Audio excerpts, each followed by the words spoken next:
Hello students, welcome back to my channel. कल हमने काफ़ी कुछ पढ़ लिया। हमने बायोलॉजी का चैप्टर 2 स्टार्ट किया है, जिसमें हमने किंगडम्स स्टार्ट कर दिए हैं। सिर्फ हम बेसिक्स देख रहे हैं। बेसिक्स में भी आपको पता होना चाहिए कि लाइक 5 किंगडम क्लासिफिकेशन में कितने कितने मतलब बैक्टीरिया, फंगी या एनिमेलिया या प्लांटी में कौन कौन से ऑर्गेनिज्म आते हैं। कल हमने मोनेरा और प्रोटिस्टा पढ़ा था। आज हम पढ़ेंगे थर्ड वन, सी हमारा क्या, फंजी। फंगई की जो ब्रांच होती है, फंगई क्या में आता है, फंगई भी एक आपका किंगडम ही है। ठीक है, फंगई को हमेशा वैसे तो जो बायोलॉजी की ब्रांचेस होती हैं, मतलब अलग अलग क्या होता है, बायोलॉजी में भी अलग अलग स्ट्रीम बना दी गई हैं कि इस ब्रांच में इस चीज़ की स्टडी जो करी जाएगी तो उसको स्पेसिफिक कुछ पर्टिकुलर नाम से जाना जाएगा। तो जैसे फंगई है, तो फंगई को जनरली क्या करते हैं, माइकोलॉजी में पढ़ा जाता है। ठीक है, the branch of biology which deals with the study of fungi, मतलब ऐसी बायोलॉजी की ब्रांच जिसमें सिर्फ और सिर्फ फंगई के बारे में और फंगई से रिलेटेड उनके मोड ऑफ न्यूट्रिशन, हैबिटेट, इन सब के बारे में स्टडी की जाए तो वो कहलाती है माइकोलॉजी। ऐसे ही बहुत एल्गई की होती है। एल्गई की क्या होती है, एल्गई की कहलाती है फाइकोलॉजी। फाइकोलॉजी इस तरीके की बहुत सारी बुक्स में आपको दी होंगी, आप उनको देख लीजिएगा। तो फंगई के बारे में हमें पढ़ना है। किंगडम फंगई क्या है। फंगई आपको पता ही है, जनरली आपने सुना होगा, कभी कभी आपने देखा भी होगा कि जो हमारे घर में रोटियां रखी होती हैं या ब्रेड रखी होती है, वो कभी कभी जब लॉन्ग टाइम के लिए 2-3 डेज़ अगर रखी रहती है तो उसमें क्या होती है, ग्रेइश कलर की, या आप बोल सकते हो लिटिल बिट ग्रीनिश कलर की, उस पर कुछ जम जाता है ना, स्प्रेड उस पर हो जाता है, तो वो क्या होता है, उसी को फंगई बोलते हैं। अच्छा, फंगई हमेशा हार्मफुल नहीं होती है, फंगई बेनिफिशियल भी है हमारी। हमने जैसे ईस्ट का नाम सुना होगा आपने, है ना। ईस्ट क्या है, ईस्ट एक खाने वाली चीज़ है। ईस्ट खाने वाली चीज़ ऐसे है कि इसका जो यूज़ किया जाता है, ईस्ट भी एक फंगई ही है जिसका यूज़ किया जाता है। आपका ब्रेड हो गया या बियर हो गया, इस टाइप से जो फूड प्रोडक्शन में जितने भी प्रोडक्ट्स आते हैं, बेकरी प्रोडक्ट्स होते हैं, तो उसमें जनरली हम ईस्ट का यूज़ करते हैं। इसके अलावा आपने देखा होगा मशरूम भी होता है। मशरूम भी एक प्रकार का क्या है, फंगई ही है। इस तरीके का स्ट्रक्चर आपने देखा होगा, यूं करके ये, ठीक है ना, इसको मशरूम बोला जाता है। तो ये फंगई क्या है, एक तरीके से हार्मफुल भी है और एक तरीके से बेनिफिशियल भी है। तो दोनों चीज़ें हम लोग देखेंगे कि वो किस तरीके से हार्मफुल है और किस तरीके से बेनिफिशियल है। बहुत सारी फंगई का यूज़, जैसे कि आप बोल सकते हो एंटीबायोटिक्स में किया जाता है। पेनिसिलिन नाम आपने सुना ही होगा। ठीक है, तो वो इनका यूज़ जो है मेडिसिन में भी किया जाता है। अच्छा, इनसे डिजीज़ भी बहुत वैसी होती हैं, जैसे वीट में अगर डिजीज़ देखी जाए तो रस्ट कैंकर करके होती है। इससे स्किन इन्फेक्शन भी होते हैं, फंगस इन्फेक्शन होता है, फंगल इन्फेक्शन जिसको बोला जाता है। तो बहुत सारी चीज़ें होती हैं फंगई से। फंगई के काफ़ी सारे बेनिफिट्स भी हैं और डिसएडवांटेज भी हैं। तो अभी हम देखते हैं कि फंगई होती क्या है एक्चुअल में। ठीक है, मैं आपको एक डायग्राम के थ्रू बताती हूँ।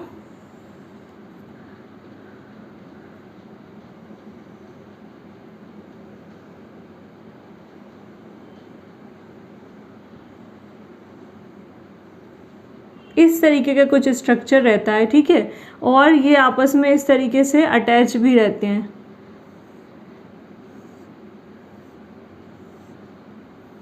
ये ठीक है, इस तरीके का स्ट्रक्चर होता है जिसको हम फंगई बोलते हैं। फंगई क्या होते हैं, फंगई लॉन्ग होते हैं। ठीक है, पहली चीज़ तो लॉन्ग होते हैं, रॉड लाइक होते हैं, रॉड लाइक होंगे। ठीक है, लॉन्ग और रॉड लाइक, या आप बोल सकते हो थ्रेड लाइक। थ्रेड लाइक मतलब धागे के समान। और कैसे होते हैं, सिलेंडर होते हैं, सिलेंड्रिकल होते हैं। मतलब ये जो आप देख रहे हो ये इस तरीके से ये सिलेंड्रिकल होते हैं। ठीक है, इसके अलावा क्या होता है, जब ये एक सिंगल एक सिलेंडर एक ये रहता है तो इसको हम बोलते हैं हाइफे। क्या बोला जाता है, हाइफे। ठीक है, और जब ये क्या करते हैं, हाइफे जब आपस में मिलके एक पूरा नेटवर्क बना लेते हैं, आपस में जुड़ते हैं, इधर से उधर रहते हैं। अच्छा, इनके बीच में कुछ कुछ गैप भी रहता है। ठीक है, जिसमें क्या होते हैं, न्यूक्लियस होते हैं। कहीं कहीं बहुत सारे न्यूक्लियस होते हैं, कहीं पे एक होता है। ठीक है, तो जब ये आपस में एक नेटवर्क बना लेते हैं तो उसको हम नेटवर्क को क्या बोलते हैं, माइसीलियम बोलते हैं।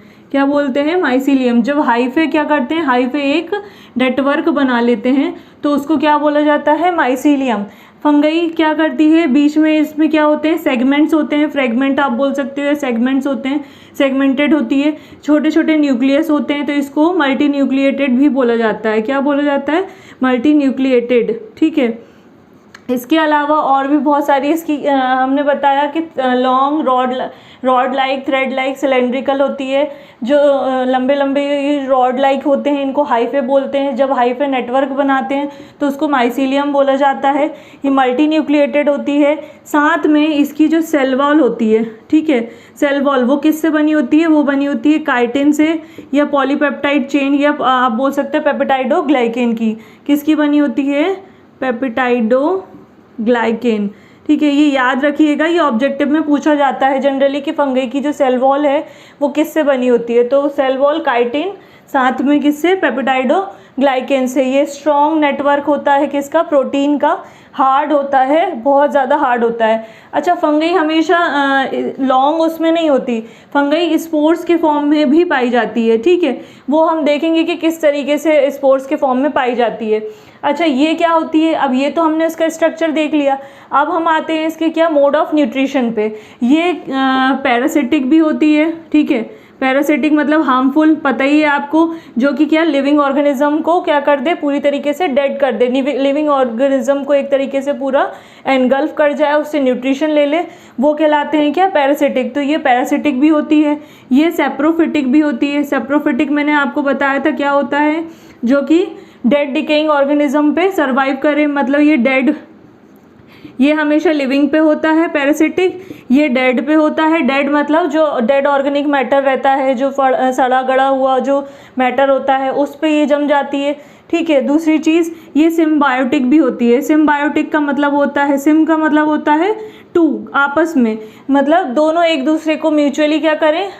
न्यूट्रिशन प्रोवाइड करें, या दोनों एक दूसरे को किसी न किसी तरीके से, नॉट ओनली न्यूट्रिशन, मतलब आप एनी वे, आप एनी काइंड ऑफ उसमें बोल सकते हो, दोनों एक दूसरे को क्या करें? बेनिफिट पहुंचाएं, तो वो कहलाता है, मतलब टू पार्टनर रहते हैं इसमें सिम्बायोटिक में। ठीक है, और वो दोनों एक दूसरे को क्या पहुंचाते हैं? बेनिफिट पहुंचाते हैं एक दूसरे को, या तो हैबिटेट के तौर पर, या आप बोल सकते हो आप न्यूट्रिशन के तौर पर, तो वो कहलाता है सिम्बायोटिक। ठीक है, अब सिम्बायोटिक का एग्जाम्पल सबसे अच्छा दिया हुआ है माइकोराइजा। ठीक है, माइकोराइजा याद रखिएगा। इसमें क्या होता है? माइकोराइजा एक एसोसिएशन होता है एल्गी का, ठीक है, और लाइकन का। ठीक है, लाइकन्स होते हैं, लाइकन भी एल्गी में ही आते हैं। इसमें क्या होती, सॉरी, फंगई में आते हैं। एल्गी जो रहती है वो कैसी होती है? वो हमेशा फोटोसिंथेटिक प्रोसेस करती है। आपको पता है ये पिगमेंट होते हैं उसमें ग्रीन कलर की एल्गी आपने देखी होगी। तो ये क्या करती है? फोटोसिंथेसिस प्रोसेस करती है। ठीक है, अब ये फोटोसिंथेसिस प्रोसेस करती है तो लाइकेंस क्या करेगी? लाइकेन जो रहती है, ये तो फंगई है, ये किस कलर की होती है? ये जनरली ग्रे कलर की होती है, या फिर कैसी होती है? ग्रीनिश कलर की होती है, हल्की ग्रीनिश होती है, मतलब ब्लैकिश भी होती है, और साथ में ब्लैकिश भी होती है और लिटिल बिट ग्रीनिश आप बोल सकते हो। लेकिन इसमें जो फोटोसिंथेटिक की प्रोसेस है, इसमें फोटोसिंथेसिस प्रोसेस जो होती है, फोटोसिंथेसिस वो एब्सेंट रहती है। ठीक है, ये फोटोसिंथेसिस प्रोसेस नहीं करती है। फिर इसके बाद तो हम एक एसोसिएशन पढ़ रहे थे, सिम्बायोटिक एसोसिएशन बोला जाता है, जिसमें दो पार्टनर बेनिफिट एक दूसरे को करते हैं। उसका एग्जाम्पल है माइकोराइजा। माइकोराइजा में एल्गी और लाइकन होता है। इसमें क्या होता है कि ये एल्गी जो रहती है वो फोटोसिंथेसिस प्रोसेस करके क्या बनाती है? फूड बनाती है। और ये फूड किसको मिलता है? ये फूड ले लेता है कौन? लाइकन, मतलब फंगई। ये क्या है? फंगई। और अब यहाँ एल्गी का काम क्या है? अब एल्गी ने तो फूड बना के लाइकन को दे दिया, लेकिन लाइकन क्या करेगा? लाइकन जो रहता है वो एल्गी को क्या प्रोवाइड करता है? बेस प्रोवाइड करता है, जिस पे क्या होती है? एल्गी जो रहती है आसानी से ऊपर, उसके ऊपर, मतलब आप बोल सकते हो सरफेस पे, लाइकन के सरफेस पे अटैच रहती है। तो एक इसको बेस प्रोवाइड कर रही है और एक इसको क्या कर रही है? फूड प्रोवाइड कर रही है। दोनों एक दूसरे को म्यूचुअली क्या कर रहे हैं? बेनिफिट पहुंचा रहे हैं। That is called symbiosis. इस प्रोसेस को सिम्बायोसिस बोलते हैं, ये सिम्बायोटिक बोलते हैं, और इनको सिम्बियोन्ट्स बोलेंगे। मतलब जो एक दूसरे को, जो ऑर्गेनिज्म है, इनको हम क्या बोलेंगे? सिम्बियोन्ट्स बोलेंगे। अब इसके बाद हम देखते हैं, ये हो गया न्यूट्रिशन। सेल वॉल देख ली हमने, इसका डायग्राम देख लिया किस तरीके से होता है, मोड ऑफ न्यूट्रिशन देख लिया। अब हम देखते हैं इसका रिप्रोडक्शन। रिप्रोडक्शन ये कैसे करती है? रिप्रोडक्शन ये दोनों तरीके से करती है, एसेक्सुअल भी करती है और सेक्सुअल भी करती है। एसेक्सुअल में क्या होता है? जिसमें सिंगल पेरेंट रहता है, तो ये फ्रेगमेंटेशन करती है। ठीक है, फ्रेगमेंटेशन करती है, साथ में फ्यूजन भी करती है। फ्यूज़न भी करती है, फिजन भी करती है, ठीक है, बडिंग होता है। ये सारी प्रोसेस जो हैं आपको धीरे धीरे आगे जाके मैं समझाऊंगी कि एक्चुअली में होती कैसी हैं, ये इनकी प्रोसेस क्या होती है, इनको कैसे किया जाता है, ठीक है। अब ये आते हैं सेक्सुअल में। सेक्सुअल में क्या होता है, सेक्सुअल में जनरली ये कोनिडिया स्पोर्स बनाते हैं, ठीक है। कोनिडिया ये हमेशा सेक्सुअल में जो करते हैं रिप्रोडक्शन वो स्पोर के फॉर्म में करते हैं, जिसमें एक को बोला जाता है कोनिडिया, फीमेल पार्ट को कोनिडिया बोला जाता है, that is female part, and male part को बोला जाता है उगोनिया, ठीक है। इस तरीके से ये मेल पार्ट होता है। अब सेक्सुअल हो गया, एसेक्सुअल होगा। इसके अलावा एक और चीज़ है कि जब ये क्या करते हैं, 2-3 टर्मिनोलॉजी हैं कि जब ये रिप्रोडक्शन करते हैं तो रिप्रोडक्शन में क्या होता है, प्रोटोप्लाज्म होता है। तो प्रोटोप्लाज्म और जो आपका क्या कहते हैं न्यूक्लियस जो है वो आपस में जब गैमेट्स बनते हैं या मिलते हैं तो 2 गैमेट का बनना और मिलना, ठीक है, गैमेट्स, लेकिन वो किस में, गैमेट्स के न्यूक्लियस, ठीक है। 2 गैमेट्स के न्यूक्लियस जब मिलते हैं, एक सेकेंड, न्यूक्लियस जब मिलते हैं तो उसको बोला जाता है कैरियोगैमी, ठीक है। कैरियो वर्ड का मीनिंग होता है क्या, न्यूक्लियस। तो 2 गैमेट्स के मतलब मेल और फीमेल गैमेट्स के जब न्यूक्लियस मिलेंगे तो उस प्रोसेस को क्या कहा जाएगा, कैरियोगैमी। और 2 गैमेट्स के अगर प्रोटोप्लाज्म मिलेंगे, प्रोटोप्लाज्म या साइटोप्लाज्म आप बोल सकते हो, प्रोटोप्लाज्म जब मिलेंगे तो उसको बोला जाएगा प्लाज्मोगैमी। क्या बोला जाएगा, प्लाज्मोगैमी। ये टर्मिनोलॉजी जो है ये मैं इसलिए बता रही हूँ आपको सो दैट कि आपका बेसिक क्लियर रहे कि इन टर्मिनोलॉजी का यूज़ आगे चल के आपको जैसे होगा तो आपको क्लियर हो जाए कि हाँ, karyogamy is the process of fusion of nucleus, plasmogamy is the fusion of protoplasm और साइटोप्लाज्म। तो ये था ईस्ट के बारे में। अब ईस्ट में क्या होते हैं, बहुत सारे टाइप्स होते हैं। टाइप्स देख लेते हैं हम कैसे होते हैं टाइप्स।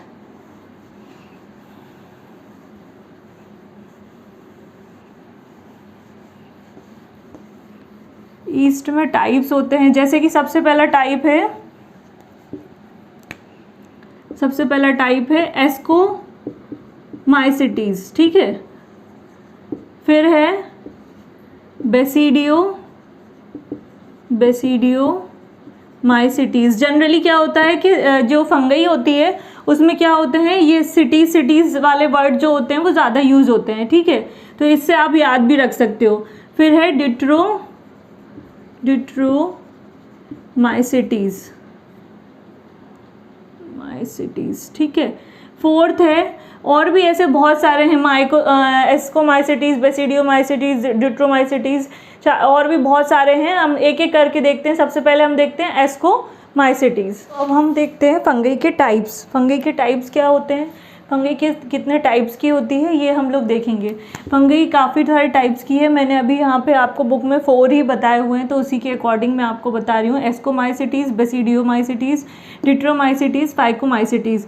एस्कोमाइसिटीज़ का एग्जांपल आप ले सकते हैं। ये क्या होते हैं, ये डंग वगैरह जो होती है, काउ डंग जो होती है, ठीक है, उस पर ग्रो करती है। अच्छा, माइकोलॉजी जो है फंगई जनरली ग्रो कहाँ करती है ये याद रखिएगा, ये हमेशा ह्यूमिड या फिर हल्की वार्म प्लेसेस जो होती हैं, वार्म प्लेस जो होती है उस पे ग्रो करते हैं, ठीक है, यहाँ पे ये ग्रो करते हैं। तो ये भी जनरली क्या होगा, एस्कोमाइसिटीज़ क्या होगी, काउडंग जो होते हैं, या डीकम्पोजर्स जो स्टैगनेंट बोल सकते हो आप, या आप बोल सकते हो जो ख़राब दलदली वाला जो एरिया होता है वहाँ पे ये ग्रो करती हैं। ये भी सेक्सुअल एसेक्सुअल दोनों तरीके से रिप्रोडक्शन करती हैं। इसमें एग्जाम्पल के लिए आप देख सकते हो क्या, पेनिसिलिन, ठीक है, पेनिसिलिन, ठीक है, और भी ले सकते हो, एस्परजिलस है, ठीक है। ये आपको नाम याद रखने होंगे, मतलब कि एस्कोमाइसिटीज़ में कौन सी फंगई आती है, बेसिडियोमाइसिटीज़ में कौन सी आती है, तो इसमें आती है एस्परजिलस, ठीक है, एस्परजिलस नाइजर, इसको पूरा नाम है एस्परजिलस नाइजर। बेसिडियोमाइसिटीज़ क्या होते हैं, बेसिडियोमाइसिटीज़ जनरली कहाँ पाए जाते हैं, ये एक तरीके का क्या होता है, मशरूम होता है, जो कि हम देखते हैं ट्रीज़ वगैरह जो होते हैं, ट्रीज़ पे जब बारिश होती है तो वहाँ पे ऐसे छोटे छोटे वाइट कलर के जो होते हैं इस तरीके से निकल आते हैं, ठीक है, आपने देखा होगा। तो वो उसी टाइप को, उस वाली फंगई को, उस टाइप को क्या बोला जाता है, बेसिडियोमाइसिटीज़। इसका है एग्जाम्पल एगारिकस, ठीक है, इसका एग्जाम्पल क्या है, एगारिकस। अब आते हैं डिट्रोमाइसिटीज़। डिट्रोमाइसिटीज़ जो हैं ये भी क्या होते हैं, ये भी डिकम्पोजिंग एरिया पे, मतलब जैसे जो और डेड ऑर्गेनिक मैटर होते हैं, डेड जो सेल्स होती हैं, डेड ऑर्गेनिक मैटर हो गए, या फिर अपनी स्किन पे भी, साथ में कभी कभी ये अपनी स्किन पे जो कि फंगल इन्फेक्शन जो कॉज होता है, वो डिट्रोमाइसिटीज़ ही करती हैं। इसका एग्जांपल आप ले सकते हो ट्राइकोडर्मा, ठीक है, ट्राइकोडर्मा।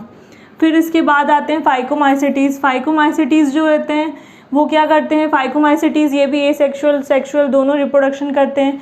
इसमें भी आप एग्जांपल ये ले सकते हो, पेनिसिलिन हो गया या फिर आपका एस्परजिलस, ये दोनों ही मतलब एस्कोमाइसिटीज़ और फाइकोमाइसिटीज़ में दोनों एक ही तरीके का एग्जांपल आप ले सकते हो। अच्छा, इन सब में कॉमन एक चीज़ यही है कि दोनों सारे के सारे एसेक्सुअल और सेक्सुअल रिप्रोडक्शन करते हैं। सभी की प्लेसेस थोड़ी थोड़ी डिफरेंट होती है कि इनका जो लोकेशन होता है, हैबिटेट होता है, वो डिफरेंट होता है, और थोड़ा सा इनका एग्जाम्पल थोड़ा डिफरेंट होता है, इनके यूजेस थोड़े डिफरेंट होते हैं। बाकी सारी जो है प्रोसेस इनकी सभी की सिमिलर होती है। अब हम लोग देखते हैं, हमारा किंगडम हमने फंगी देख लिया, अब हम लोग देखते हैं प्लांटी, ठीक है, और एनिमेलिया, ठीक है। एनिमेलिया के अंदर कौन आता है, हम ही लोग आएंगे, एनिमल्स आ जाएंगे। प्लांटी के अंदर सारे क्या आ जाएंगे, प्लांट्स आ जाएंगे, ठीक है। प्लांट्स हो गए आपके, एल्गी हो गई, ठीक है, ये सारी चीज़ें आ जाएंगी। तो प्लांट्स में जनरली या एनिमेलिया में देखें जनरली तो क्या होता है, यूकैरियोट्स होते हैं। ये यूकैरियोट मतलब कि जिसमें एडवांस टाइप ऑफ न्यूक्लियस पाया जाए, ठीक है। इसमें भी क्या होता है, एडवांस टाइप ऑफ न्यूक्लियस रहता है एनिमेलिया में। अच्छा, प्लांट में क्या होता है, सेल वॉल होती है, ठीक है। एनिमल में सेल वॉल नहीं होती, सेल मेम्ब्रेन होती है। इसके बाद क्या होता है, ये जो रहते हैं इसमें क्या होता है, क्लोरोफिल प्रेजेंट होता है, ठीक है, क्लोरोफिल प्रेजेंट होता है, जो कि क्या करता है, आपको फोटोसिंथेसिस के प्रोसेस में हेल्प करता है, ठीक है। इसमें क्लोरोफिल मतलब ओबियसली एनिमल्स है तो क्लोरोफिल तो इसकी रिक्वायरमेंट नहीं होगी, ठीक है। फिर ये कैसे होते हैं, जो प्लांट होते हैं वो हेटेरोट्रॉपिक भी होते हैं।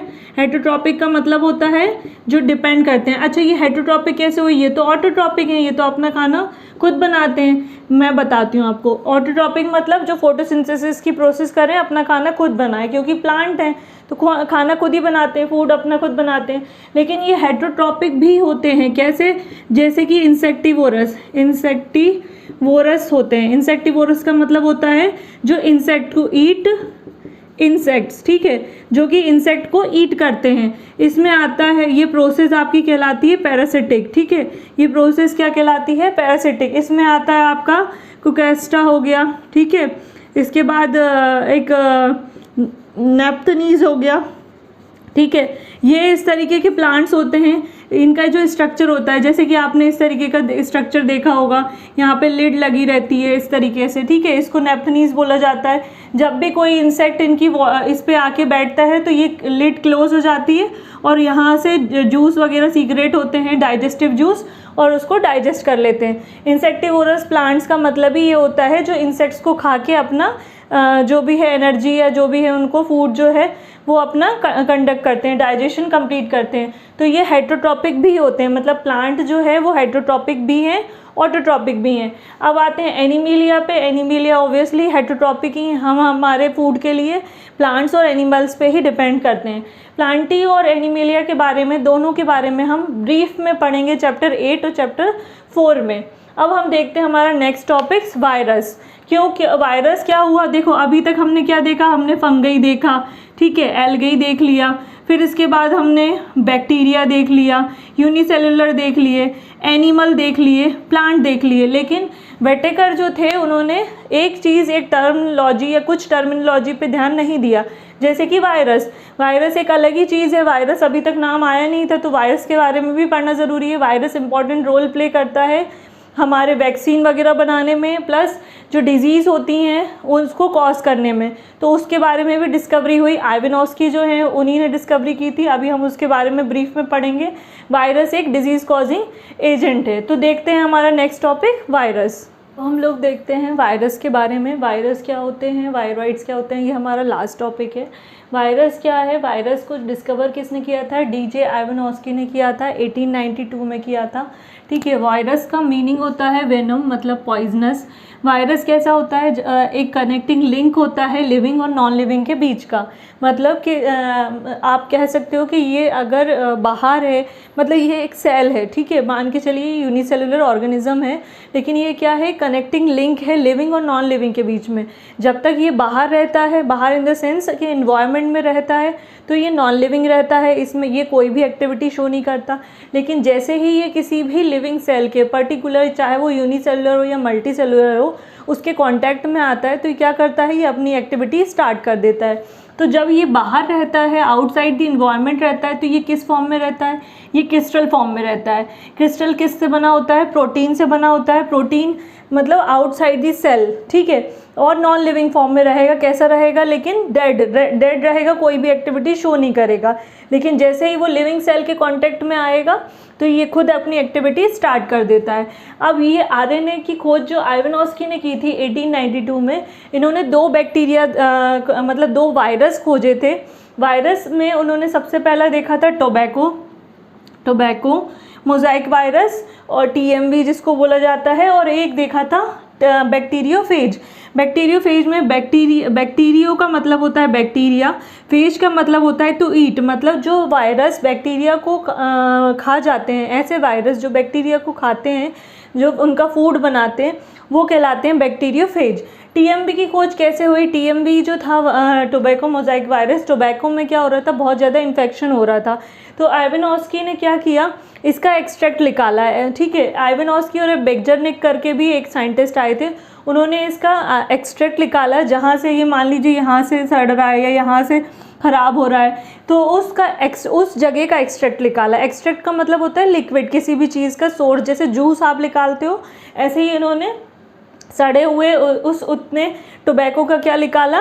एक्सट्रैक्ट निकाला, एक्सट्रैक्ट, ठीक है, एक्सट्रैक्ट निकाला और फिर उसकी स्टडी करी, उस लिक्विड की स्टडी करी, तो उन्हें पता चला कि इसमें एक ऐसा इन्फेक्शियस कंटेगियम लिक्विड है, कंटेगियम लिक्विड बताया उन्होंने, जो कि क्या कर रहा है? पूरे आपके टोबैको को ख़राब कर रहा है। उनमें उन्होंने फिर उसका स्ट्रक्चर भी देखा। स्ट्रक्चर कैसा था? स्ट्रक्चर इस टाइप से था, एक सिंगल स्ट्रैंडेड, उसमें क्या था? Single strand RNA। Single strand का मतलब होता है इस तरीके से सिंगल स्ट्रैंड रहेगा और उस पर बॉन्ड्स रहेंगे, किसके? आपके इसके DNA के जो रहते हैं या RNA के जो रहते हैं। स्ट्रक्चर आपने थोड़ा अगर नहीं भी पता है तो आगे हम देखेंगे, मैं बता दूंगी आपको कि सिंगल स्ट्रैंडेड कैसा होता है और डबल स्ट्रैंडेड कैसा होता है। जैसे कि ये यहाँ पे मैंने बनाया भी है, ये ऐसे जो रहता है हेलिकल टाइप का रहता है, इसको डबल स्ट्रैंडेड बोलते हैं। और जब अगर वो सिंगल रहेगा और उस पर इस तरीके से बॉन्ड्स लगे रहेंगे, तो उनको हम बोलेंगे सिंगल स्ट्रैंडेड। तो उन्होंने इस तरीके से यहाँ से एक RNA की खोज करी। RNA is a genetic material, DNA भी जेनेटिक मटेरियल है, सिंगल स्ट्रैंडेड भी होता है, डबल स्ट्रैंडेड भी होता है। तो उन्होंने RNA देखा, सिंगल स्ट्रैंड देखा, और बाहर की कोटिंग जो थी, वो कोटिंग किससे थी? जो प्रोटीन से बनी हुई कोटिंग थी, जिसको उन्होंने कैप्सिड कहा। ये तो हो गया TMV का। फिर उन्होंने एक और वायरस की खोज करी, वो क्या था? बैक्टीरियोफेज। बैक्टीरियोफेज जो था वो आपका कैसा था? हेक्सागोनल था। हेक्सागोनल मतलब जिसकी 6 क्या थी? साइड्स थी। ये 6 क्या हैं? इसकी साइड्स हैं, ठीक है। और इसको उन्होंने क्या बोला? हेड बोला। इसमें जो DNA मटेरियल था, वो DNA मटेरियल RNA भी हो सकता था, DNA भी हो सकता था, सिंगल स्ट्रैंडेड भी हो सकता था, डबल स्ट्रैंडेड भी हो सकता था, ठीक है। इसके बाद जिस चीज़ से ये कनेक्ट था, इसकी जो बेस, एक नेक लाइन आप बोल सकते हो, उसको उन्होंने कॉलर बोला, और जो नेक थी पूरी, उसको उन्होंने शीथ बोला। प्रोटीन की बनी हुई शीथ थी। और ये जो आपको टेंटाकल्स दिख रहे हैं, मकड़ी के जैसे जो टेंटाकल्स हैं, इसको उन्होंने टेल फाइबर्स बोला। तो ये एक तरीके से उन्होंने 2 वायरसेस की खोज करी। वायरस क्या होते हैं? वायरस हार्मफुल होते हैं, ठीक है, हमारे लिए इन्फेक्शन कॉज करते हैं, जैसे कि कफ कोल्ड होता है तो वो वायरस के कांटेक्ट में आने से ही होता है। मीजल्स हो गए, आपके ये चिकन पॉक्स हो गए, इन्फ्लुएंजा हो गया, अभी कोविड चल रहा है, वो भी एक वायरल डिजीज़ ही है। तो ये सारे जो है वायरस जो होते हैं इन्फेक्शियस डिजीज़ कॉज करते हैं। अब आते हैं वायराइड पे। वायराइड जो होता है RNA से मिलके बना होता है, मतलब इसमें जो जेनेटिक मटेरियल होता है वो आरएनए होता है। अच्छा ये याद रखिएगा, कोई भी लिविंग सेल है उसमें दो ही चीज़ इंपॉर्टेंट रहती हैं, एक तो होता है जेनेटिक मटेरियल और एक होता है उसका प्रोटीन। अगर एक सेल में अगर हमें एक सेल का फॉर्मेशन भी करना है तो उसके लिए हमें जेनेटिक मटेरियल और प्रोटीन की रिक्वायरमेंट होगी। ये दो भी ऐसी चीज़ होती हैं जो एक नए सेल का फॉर्मेशन कर देती हैं, और अगर ये दोनों चीज़ ना हो तो सेल डेड हो जाती है। तो ये इंपॉर्टेंट रोल प्ले करते हैं हमारी लाइफ के लिए। तो वायरॉइड क्या हुए, जिसमें आरएनए प्रेजेंट हैं, स्मॉल होते हैं वायरस से, ये भी हार्मफुल होते हैं। तो ये हुआ हमारे यहाँ पे वायरस। ये लास्ट टॉपिक था हमारे चैप्टर 2 का।